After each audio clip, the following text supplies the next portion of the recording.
negative 嘅嘢，將我靈口中所講嘅一把塵埃，佢總可以開出花來。佢將呢首歌將呢個旋律寫咗黃色大門嘅呢一個番外篇，甚至乎係一個進階嘅版本。呢首歌係關於共鳴嘅，係關於人同人之間嘅 frequency。究竟我同你 click 唔 click 到咧？我諗到嘅嘢，我睇到嘅嗰個畫面，你睇唔睇到啊？如果睇到嘅話，不如大家一齊去建造，去整靚啲我哋見到嘅呢個畫面啦，好嗎？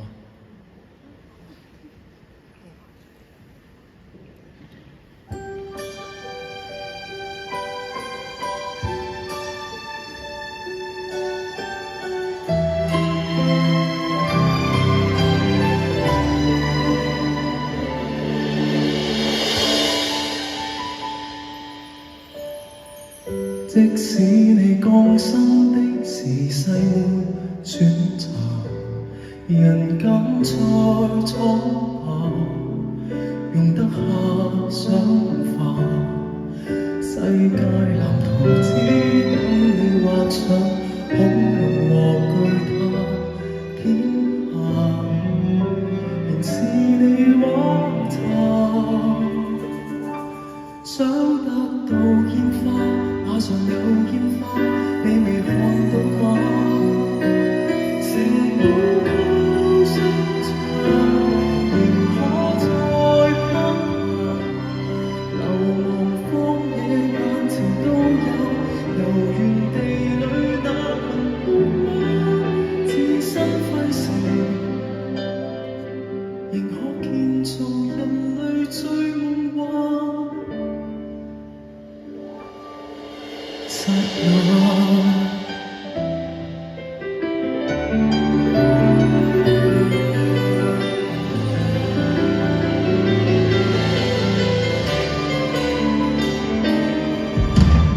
聽得見過山車由遠至西近，來總在深夜，仍等待的人。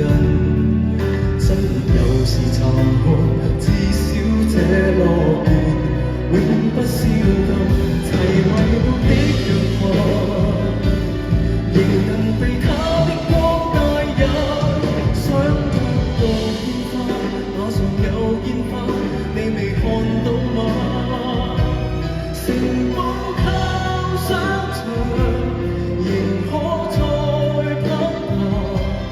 流亡荒野眼前都有，永恆在轉那群木馬長大。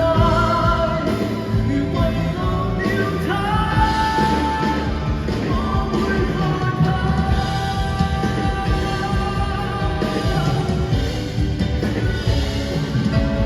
遊歷過時人世界，誰沒有無形相反？